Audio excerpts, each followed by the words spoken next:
Hey, how's it going, everyone? Grant Cohn, Sports Illustrated, all 49ers.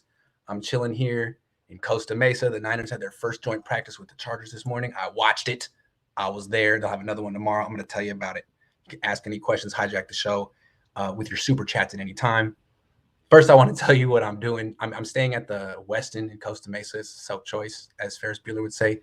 Self-choice. Anyway, get in last night. I see a bunch of football players in the lobby. I'm like, what the hell is going on? I realized this is where the Chargers are staying for training camp. I don't know if you guys know it, but it's kind of like football has a boot camp atmosphere. In training camp, you don't stay at home with your family. You're in a hotel with a roommate. You know what I'm saying? No funny business. So anyway, Chargers are here, and I get in last night, and John Fox is checking into the hotel in front of me at the same time. I'm like, damn, that's John Fox. I don't think he's on this coaching staff. So, we're hanging around and waiting to get checked in, and he's watching Sports Center, and he hits me. He's like, hey, who's this new girl that's on Sports Center? I'm like, I don't know, but I know who you are. You're John Fox. So we talked for a while, and he reminded me that he gave Brandon Staley a start. He hired Brandon Staley out of college football. That's now the Chargers assistant coach. So I got the inside scoop on the Chargers, but I'm not revealing nothing. John Fox didn't tell me nothing. Anyway, met John Fox. That was cool. Today, practice was very interesting. I'm going to get into it right now. Quick question. Has Trey Lance slowed down since his first week of camp, or has his coverage slowed down? No, he hasn't slowed down. He's playing consistently well with the second team. He's a major work in progress as a pocket quarterback, and his performance on a day-to-day basis depends on how much they let him run and get out of the pocket. If he's confined to the pocket in a day, he'll have a very inconsistent day, as we would expect. I'm just saying. Good question. All right, let's talk about Jimmy first, though, because Jimmy is still taking all the reps. He took all the reps with the first team offense today, and it was just a very interesting day. First of all, the backdrop is he's having a bad camp, but everyone likes Jimmy Garoppolo, and they feel kind of bad that his job is getting taken from him. So everyone's saying that he's not having a bad camp, even though he threw his 9th pick of camp today. Everyone wants to say nice things about him. Also, it's just to look fair and balanced, because a lot of people have praised Trey Lance too. It's nice to come back and say something nice about Jimmy. Why would you not want to say something nice about Jimmy? So today he starts off hot. Completion over the middle for 10 yards. Second throw, completion over the middle for 20 yards. Third throw is the Super Bowl throw that he missed to Sanders. This time it's to Benjamin. He hits it. Touchdown. 3 for 3. It's a really good start. Finishes the first 20 minutes or so, 7 of 8 with a touchdown. And then there's a special teams period. There's a little break in the action. That's where the writers go to start tweeting. And I'm thinking, it's a mistake. Don't do it. And I didn't check, but I bet a bunch of people were like, oh, Jimmy's looking great. Jimmy's looking great. And not because they like Jimmy, but just because you want to say something nice about him. You know what I mean? He's on the way out. He's getting his job taken from him. You feel bad. So hey, Jimmy looking great. Great practice for Jimmy.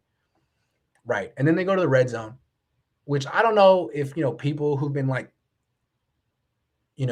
charting this in spreadsheets have mentioned about the red zone, but he's been awful in the red zone camp. Just consistently awful. Throwing picks when you can't throw picks in the end zone. Taking points off the board. So today, he has 4 throws in the red zone. First throw, he play action bootlegs to the right, man in his face right away, but use check right beyond him, open. Floats the ball over the guy in his face. Also floats the ball over use check right to Derwin James, who has it in both freaking hands. Could have had a pick 6, drops it. Everyone on the Chargers sideline starts jumping up and down. You know how they do when there's like, it should have been an interception. It's like, ooh, the jump with the ooh, like that. That's what they were doing. It was like, man, Jimmy's lucky. Next play. Okay. Jimmy drops straight back, does that thing where he freezes under pressure, looks left, does that thing where he throws across the field off his back foot. Those sinkers, the floater sinker left to Richie James Jr., always a mistake. Always a mistake. He just chills, and Asante Samuel Jr. dives in and makes an interception in the end zone. At this point, the Chargers are going crazy. They're foaming at the mouth on the sideline like, oh, my God, everyone's going to get paid today. Next throw. Jimmy Garoppolo drops straight back, stares down his first read. Charlie Warner, tight end, running a seam up the left, just throws it up and almost gets intercepted by the safety. And at this point, the Chargers are laughing on the sideline like, man, We don't see this in our practices. Justin Herbert, I didn't say this, but like the vibe I was getting was, man, Justin Herbert doesn't do stuff like this. And Justin Herbert doesn't make that much money because he's on the rookie wage scale. Jimmy makes a ton of money. Jimmy's the 5th highest paid player in the league. And when Jimmy makes these rookie mistakes on the Niners practice field, no one makes fun of him because he's the highest paid player in the team. You would get in trouble making fun. Imagine if Fred Warner started talking crap about Jimmy Garoppolo mid-practice. It wouldn't happen. But the Chargers do. I mean, they don't care. And after the third one, they were just like, this is unreal. So that was Jimmy. Then the 4th throw, he hits Warner for a touchdown. Finishes the day 2 of 9. I mean, after starting 7 of 8, goes 2 of 9. And I'm sure people were like, yo, he started hot though. Had a nice touchdown throw. 2 touchdowns. He had 2 touchdowns. But he had a pick and should have had 2 more. This is the thing with Jimmy. I mean, I think what's happening is the Niners have been trying to take the conservative approach here. We want to start Jimmy. He's the vet. He's probably better than Trey in a lot of ways, but Jimmy's just giving the job away with a pick every day. And that's why I wanted to praise him after the touchdown. Because I want to say something nice about him. A lot of people I feel like think I'm biased against him and I hate him. I don't. I'm not. I don't hate Jimmy. He's a nice guy. I'm not biased against him. It's just that he's not good. I'm sorry. And he keeps throwing these picks and no one talks about it. Everyone's like, he was really great except for those picks. Nah, he threw another pick, another one.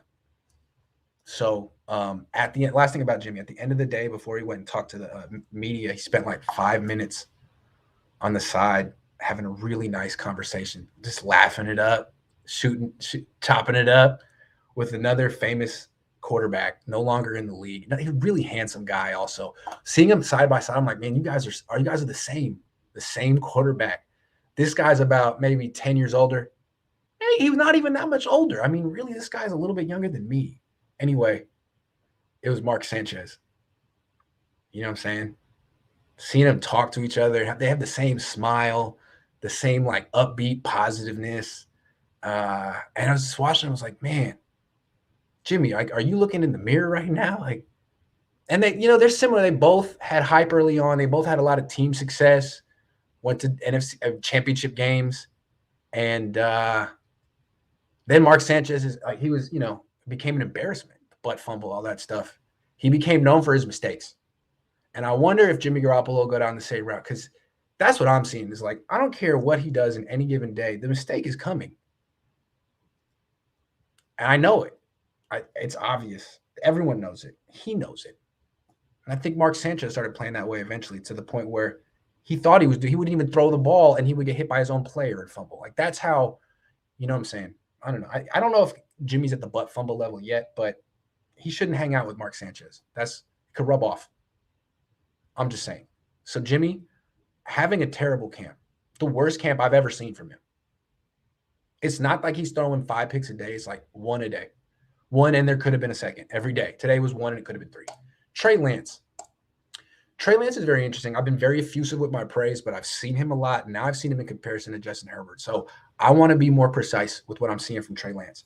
Trey Lance, I like him a lot. And I think he's going to have a lot of success in his rookie contract when he's not that expensive and he's running all over the place.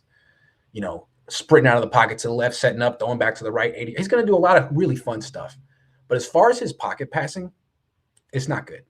And that's to be expected. It's not alarming. But if we thought that after 200 and something throws in college and a year off, that he was going to step into an NFL team and just be like Dak Prescott from the pocket, no, absolutely not. And it's not just that he's a little inaccurate, which he is. It's that he's indecisive in the pocket. Here's my impression of Trey Lance when the first read isn't open. Get the ball, and he'll go to the first read, and he'll like do a check swing in baseball. He'll be like, I don't know if you saw it in the game. He'll bring his hands all the way out and bring him back. Not like 1, 2, 3. It's like 1, nope. 2, nope. 3, nope. And it's like, okay, well, you just stood in the pocket for 3.5 seconds, man. Why? Get the hell out of the pocket. Because you're only functional at best in the pocket at this point in your career. You're 21, lacking experience. Pocket passing is all about experience. So at this point, all you need to do is be good enough. Like Russell Wilson was early in his career, or Kyler Murray right now. Kyler Murray's not that good in the pocket. He misses reads all the time. But his thing is like, okay, I didn't see that guy. He was open. Okay, I missed it. Well, I still got the ball in my hands. I'm still a playmaker. In fact, I'm the best player on the team. And now I'm holding the ball 3 seconds and I'm over here. And now I'm over here. And the defense is pissing down their leg. They're at my mercy. So what I'd like to see with Trey Lance, I mean, I understand it's practice and you're trying to show the team that you're trying to play the position the right way. But when the game is on, don't do the whole like first read, second read, third read. Like, nah, man, be decisive. 1, 2, like go quicker through your progressions. And if it's not there, scramble. What I would like to say to Trey is like, I know you want to show that you can stay in the pocket in practice, but in games, get the hell out of the pocket. You're Steph Curry, okay? And you're working on like your post game right now, your low post moves. And you don't have a low post game, but you're a great 3-point shooter. You're great from distance. Get out there. Get out to the 3-point line and bombs away. That's what you want to do. So that's all I'm saying. Your skill set's great. And the fact that you're not a great pocket passer, don't worry about that. If that's what they needed, they would have drafted Mac Jones. Mac Jones is a good pocket passer. Trey Lance, functional. But he needs to speed it. He needs to be more decisive. That's what I'm seeing from him. Also, the inaccuracy is not a big problem, but it stands out when you watch comparison to Justin Herbert. That's all I'm saying. I'm going to talk about him in a second. So Trey Lance, I'm not sure that he's ever going to be worth the 3 first-round picks the Niners gave up for him. Although if he wins a Super Bowl in the next 4 years, he'll be worth it. Put it that way. I don't know that he'll ever be worth the contract that Patrick Mahomes got, that Josh Allen got. He's going to need to improve a lot. But Josh Allen improved a lot. This kid's only 21. The way I think of Trey Lance, now that I've seen him in a different context, he is a whole lot like Carson Wentz. He's a whole lot like a young Carson Wentz, but better in every way. When I saw Carson Wentz, I never felt like he was particularly good in the pocket or that he was particularly confident in the pocket. His footwork was a little off. His throwing mechanics were okay, not bad, but not great. A little long, not as long as Kaepernick, but a little long. A little mistake prone, but once he got on the edges, it's like, man, this is like a young Roethlisberger throwing on the run or better. And Lance is a lot like that. And, Carson Wentz arguably was the MVP in 2018 before he tore his ACL. Lance could be that good. But he's a lot like Carson Wentz. I think that's the best comparison for him. He is a super Carson Wentz. He's like a Carson Wentz GT2 with all-wheel drive and like a Apple Play with an infotainment system. Dual exhaust. You know what I'm saying? That's Carson Wentz. That's Trey Lance. I almost pulled it off. Vance says, do you think this day is cracked Kyle and he's given in to let play with that's another thing I want to say. The other thing about Trey Lance, like, okay, so he's not a great pocket passer, but the second string offensive line is a joke. So even if he can't even improve, that's the thing. Okay, so he's inexperienced. He's a remedial pocket passer. He's inexperienced. He needs to improve. He can't. He got sacked 5 times today. He's playing with wide receivers who don't get open quickly because they're backups, and he's playing with offensive linemen who get beat immediately. So it's like the practice he's getting is, hey, run for your life. Hey, take this sack. Hey, take this sack. Hey, throw the ball away. Why don't you throw the ball? It's like it's a waste of time, I think. And he's been doing it now for 16 days. So I think what Kyle said is, yeah, we're going to think about getting them some reps with the starter. I mean, they're just so depleted on the offensive line. Corbin Kaufusi is the second-team left tackle. They need to get him at least some reps where he can, just for the sake of learning how to play from the pocket, give him a pocket. If you want him to learn how to throw from the pocket, there needs to be a pocket. And there is no pocket on that second-team offensive line. So I think that's, yes, to your point, yes, his hand has been forced. Hold on. Did you watch Brick by Brick reaction? No, I didn't. Is it good? Should I watch it? No, I didn't watch that. Brick by Brick. No, absolutely not. Did Ayuk have a good day? What was the guy during the presser asking everyone about 11? Yeah, I don't know. I think he was from, I don't know. But yeah, he looked good. Ayuk always looks good. He had a nice catch from Garoppolo where like he was running across the middle like this, and Garoppolo threw it over here.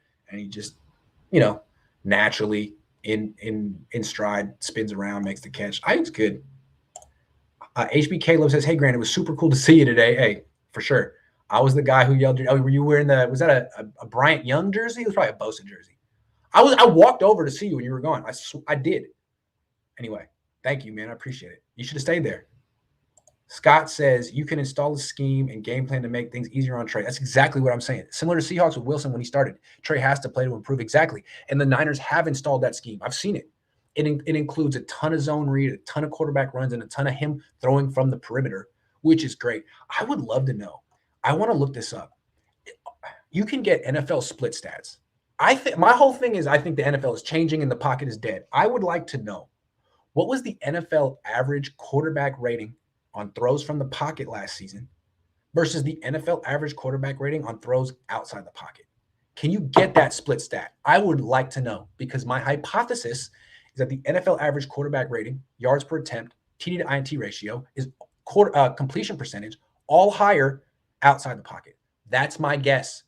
And this thing that you have to throw from the pocket is like just tradition. It's like people in the NBA saying you have to score in the low post. No, you don't. Math says you shouldn't. Math says you should shoot from the 3-point line. So I would like to know, can anyone find that? I want to find that. Splits, NFL averages, inside, outside the pocket. I know it's a little, that would be a little judgment call-y because what's the pocket, right? You know, how do you define it? There's so many borderline cases. I'd like to know. That's my project. So anyway, yeah, I'm with you on that. Trey says Jimmy G is rubbing off on Trey with the indecisiveness. I hope we have enough at quarterback between the two for another Super Bowl run. Maybe it's Kyle. Jimmy used to really cut it loose, and then Kyle coached him, and Jimmy just starts freezing. He's like, what did Kyle tell me to do on this one? I forget. Yeah, I don't know. Maybe it's the Kyle effect, man. Wonder. Now I'm nervous about the future. He's 21. I know people started talking like he's Patrick Mahomes. That's not it. Let's be realistic with this kid. You saw him in that game. He's raw, but he's also the most physically gifted quarterback I've seen in the Niners in ever since Steve Young.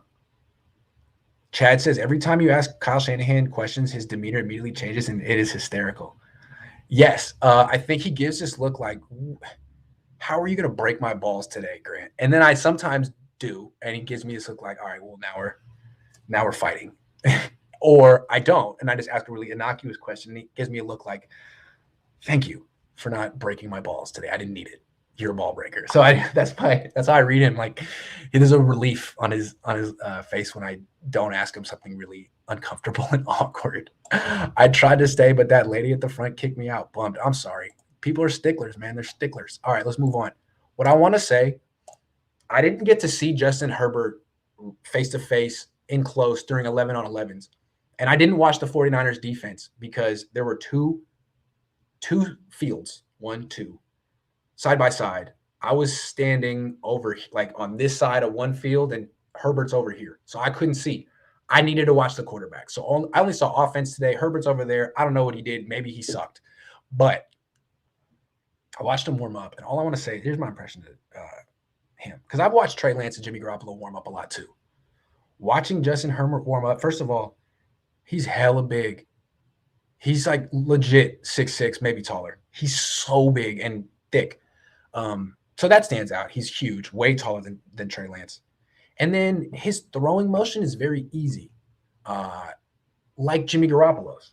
Jimmy's very easy. Jimmy throws a nice spiral. It's just there's nothing on his passes anymore. Nothing. He's like Barry Zito, throwing like 84-mile-an-hour fastballs. Nothing on his fastball anymore. But it looks pretty. It's a quick release. It's a spiral. It looks nice. Justin Herbert, same thing, except instead of 6'2", he's 6'6". Gets back, throws his ball, and it just explodes out of his hand with no effort, and it's a perfect spiral, and it goes exactly where he wants every time. And he's athletic, and he's super big. I was really impressed. I've never seen a quarterback like that in person. Just the supreme confidence in his arm. He didn't have to work that hard to get velocity, and the accuracy was automatic. And comparing that to Trey Lance doesn't do that. Trey Lance's throws he's a grunt thrower. Like, I would say, if we're using baseball metaphors, Justin Herbert is the starting pitcher who throws a 94-mile-an-hour fastball, who can bump it up to 95 when necessary. But he can also hit the corners. He can hit his spots. Trey Lance is Charlie Sheen in Major League, coming in for the ninth, throwing 102, throwing 103. And maybe one throw in at bat, it gets away from him. It's okay, though. That's just what he is at this point. He's younger than Justin Herbert. I don't think he'll ever be as pure of a thrower as Herbert is. To me, Herbert looks like a top 5 quarterback right now, like in that category with Josh Allen and Patrick Mahomes, and he's phenomenal. Maybe Trey Lance will be that good one day, or maybe his immense gifts running will offset his lack of purity in his throw. But I'm just saying he throws so much harder than Justin Herbert. He doesn't throw as good of a spiral as Justin Herbert. He's not as accurate as Justin Herbert. Like there'll be a warm-up session where Trey Lance will be, working on the sprint right option, and he'll throw back-to-back passes over the receiver's head. It's like, okay, it's okay. You're warming up, but Herbert doesn't do that. Herbert's just automatic. So it was very interesting to see Lance in that context, because I've only seen him in the context of him versus Jimmy Garoppolo. And there's no comparison. Trey Lance is just so much more gifted than Jimmy Garoppolo. It makes him look like Patrick Mahomes when he plays next to Jimmy. But when he plays back next to Herbert, you're like, okay. I see all of this kid's inexperience and limitations. He's not on Herbert's level yet. He absolutely could be one day. But right now, I would compare him more like a young Carson Wentz. Better. So anyway, it was interesting to see Justin Herbert. I'll get a better look at him tomorrow. For all the free TV, mate, you're so much more honest and interesting than all the other robots. Don't let them buy and assimilate you. Keep it up. Thank you very much. Yeah, I like being my own boss. No one has to tell me what to do. I don't have sponsors. I don't work for a company that's partners with the team. Nah, I'm not. I like it. Jimmy is not bad offensive line proof, period. It's true. My thing with Jimmy is like his passes have become so soft. I think late Barry Zito's app comparison for him. You'll see it. They didn't really show it. They only called like these 3 little passes in the preseason, but he has nothing on his throws anymore, and that's why they're getting intercepted. Part of the reason. Milf Hunter, great name, says Jimmy can't hit wide receiver in stride. Number 11 had to reach back. Yep, that's true. Were you there? Hunting Milfs? I don't know. Okay. All right, let's talk. Charlie Warner. I don't know if this guy should make the team. They're going to need 4 tight ends. Of course, they're going to keep George Kittle and Ross Dwelly. But then after him, I feel like he's the blocking specialist, right? And he's okay as a blocker. But they also have Michael Pruitt, who's a blocking specialist. And I filmed the one-on-one today. You can see Michael Pruitt, he's not the most, he doesn't have the most finesse in the world running routes, but he got open and made a nice catch downfield in one-on-ones. And he also made a nice catch in 11-on-11s for anyone who was there. I'm sure you saw it. It was on 3rd down. He caught it from Lance. Not easy to catch those. But I think he's a pretty good receiver for a blocking specialist backup. Warner is terrible as a receiver. Now he made that catch in the game last week when the guy fell down. But if you watch the one-on-ones today, he can't beat man-to-man coverage if the guy doesn't fall down. And then if it's a contested catch, he's not Ross Dwelly. His hands aren't that great. So I just don't see why you keep him if you have Michael Pruitt, who is a better blocking tight end, older, but better. And then if you want, you could keep Warner as the 4th guy, but as a 4th tight end, I'd like someone who's more of a receiving specialist. And Jordan Matthews is a hell of a receiver as a tight end. Like in the one-on-ones, no one can stop him. Safeties and linebackers can't cover Jordan Matthews at all. He's a former wide receiver who still moves like one. And he's a much bigger matchup problem as a tight end. So I think the Niners should keep Matthews and Pruitt along with Dwelly and Kittle, and that Warner should be the odd man out. I'm not a fan. I thought Caden Smith, the same guy, decent enough blocker who can't catch, just keep another offensive lineman.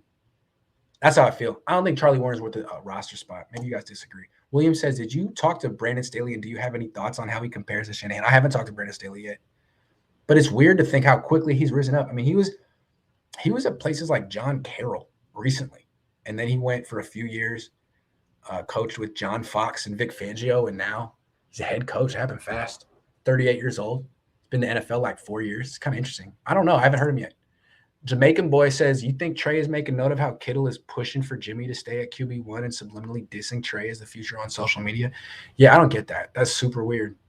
And I got to, I gotta blame Kyle Shanahan for that one. I know he has his reasons to keep Jimmy, but this is what you're creating. A divided locker room. It's natural.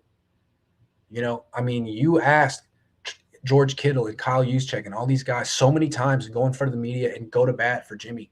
And they did. And they meant it. And he's their friend. And then you made him look dumb by trading for Trey Lance. And I don't know.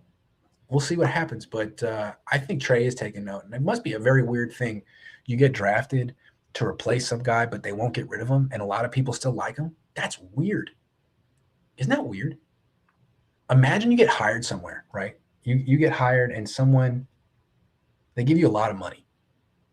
But the person you're replacing, they don't get rid of him yet because you don't know what the hell you're doing. But they're still giving you like $500K a year. You don't know what you're doing. The old guy's there. He sucks at his job, but he has experience, and they keep him there. And he's also really well-liked in the office. That's a terrible situation, right? Everyone's like, hey, Jimmy, we feel bad for you. It's a tough situation. We like you, Jimmy. It's like, dude, okay. I'm sorry. I didn't choose to come here. They picked me because this guy throws a million interceptions every day. But I feel you. He's a good story. Sympathetic figure, Curtis says, Milf Hunter, is that Jimmy's burner account? You know he like a mature like Kiara Mia. I always thought that was like a dare. I think he got set up. I think he got set up on that one. That was embarrassing. All right. Last thing. Travis Benjamin. We've written this guy off like he's not going to make the team. Don't be so sure. I don't know. I feel like we got 5 guys locked in right now at wide receiver. Brandon Ayuk, Deebo Samuel, Mohamed Sanu, Trent Sherfield, Juwan Jennings. Those 5 are going to make the team. After that, not Richie James. Hell no. Absolutely not. But I think a lot of us think, well, also not Jalen Hurd. No, I don't think he's ever going to play a game. I don't know what's going on with him. He had that day, a couple of like last week, we had 3 catches. Hasn't played since. He has like 1 practice and then a year off. So not Hurd. I don't think he's going to make the team. Not Richie James. Who's the 6th guy? A lot of you guys want it to be Simba Webster because he played well in 4th quarter. He got the jet sweep. He had a nice return. He's electric. He probably should make the team, but that doesn't mean he will. You know Kyle Shanahan plays favorites. And what I can't help but notice that Kyle never calls passes for Simba Webster, ever.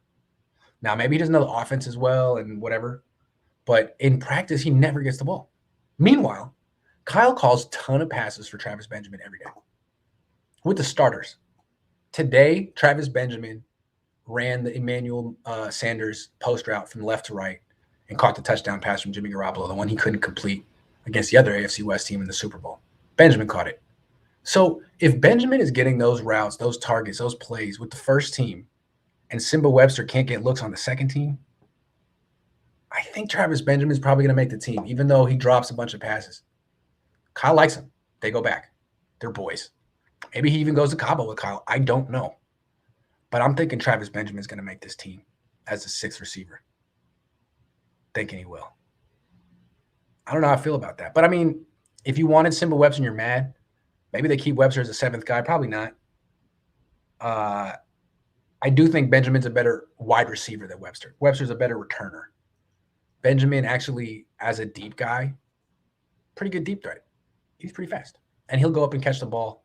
He won't just, like, let it come down to him. Who would be the returner? Benjamin. I know. Not really exciting, but Travis Benjamin or Brandon Ayuk. Yeah. Anyway, Kyle's click. That's what it is. Absolutely. Travis Benjamin. Anyway, that's will Joe Staley be our O-line coach soon? That was really funny. So Joe Staley was there as like a guest coach. He weighs like 240 pounds now, and he was standing there. I just saw him like this. I'm going to post a video. He just kind of stood there, watched a lot. Like Trent Williams did more hands-on coaching for Jalen Moore than Staley did. Staley just went over to Laken Tomlinson at one point and grabbed his chest plate or something. So I don't know. I think Joe Staley would be a good coach, but I don't know if he wants that lifestyle. Like he lives in San Diego. He's got probably some gorgeous mansion on the beach, and I'm sure every day is Saturday for him, and he has a great time. position coaches work really freaking hard. They work like 7 to 6 to 8 every day. I mean, they work all freaking day, like 7 days a week. And what do they make? The good ones make a lot of money, but I mean, 100,000, 200,000, maybe 300,000. He doesn't need to do that. It's a lot of work. Remember, a lot of people said Barry Bonds would be a great hitting coach because he's one of the greatest hitters ever. I'm sure he could have been a great hitting coach, but you know how much work that is? You got to get to the park 5 hours before everyone else.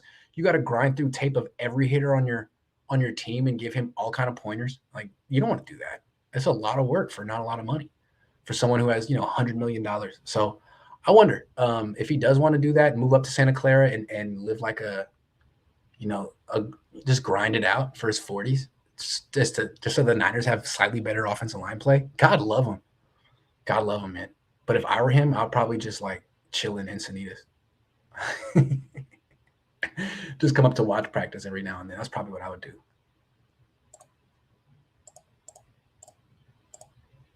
Anyway, I'm out of topics. Who would win in a regular season game, Niners or Chargers? I mean, if Jimmy's playing, the Chargers. The Chargers. Dude, Jimmy could lose week 1 to the Lions. This guy's handing out interceptions to anyone, man. He's the most generous quarterback I've ever seen. He does not discriminate. You want an interception? I got you. Hold on, let me just walk it over to you. Just stay right there. No. You just stay right there. I'll just throw it. It'll be real soft. Hit you right between the numbers. I don't know, man. Weird things are afoot on the 49ers. Okay. I'm done. Thank you for watching, everyone. I'll be back tomorrow. Yeah, I'll be back tomorrow. They practice again at 9:15 in the morning. I'm gonna go chill at the pool. See if I can run into like Brandon Staley or maybe Justin Herbert. See what's popping. Thomas says, "How's Alfredo Gutierrez doing? Any chance he can help this struggling O-line?" He's improving. I saw him a couple of days ago in a one-on-one drill. Beat Jordan Willis, who is going to make the team. He's suspended for the first few games, so that's cool. I didn't watch O-line, D-line one-on-ones today, but I'm going to film them tomorrow. So we'll see. You'll be able to judge them for yourself. So we'll see. Sorry, I couldn't give you a better answer. Okay, I'm out. I'll be back tomorrow. Thank you guys very much.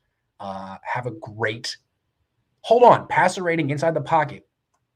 Passer rating inside the pocket. What's up? What's it outside the pocket? Did you guys find out? Yeah, I'll do Twitch tomorrow. You're saying pass rating outside the pocket is 89 and inside the pocket's higher? Well, bust my buttons. I would have thought it was different. I guess that just shoots my theory and shoots down my theory. Well, it's going to change. It's going to change. It's going to change. Where'd you find that? Well, 84.2. Hold on. So I'm right. Hold on. You're telling me I'm right? That's 84.2 in the pocket, 80 now. What is it? It can't be. Passer rating outside the pocket is 84. Dang, that's heck low. Passer rating inside the pocket is 89. That doesn't make sense though, because the average passer rating is 91. Nicholas, I'm gonna have to do some more work here. Sports Info Solutions. Thank you. I'll find it. All right, guys. I'll see you around. Take care.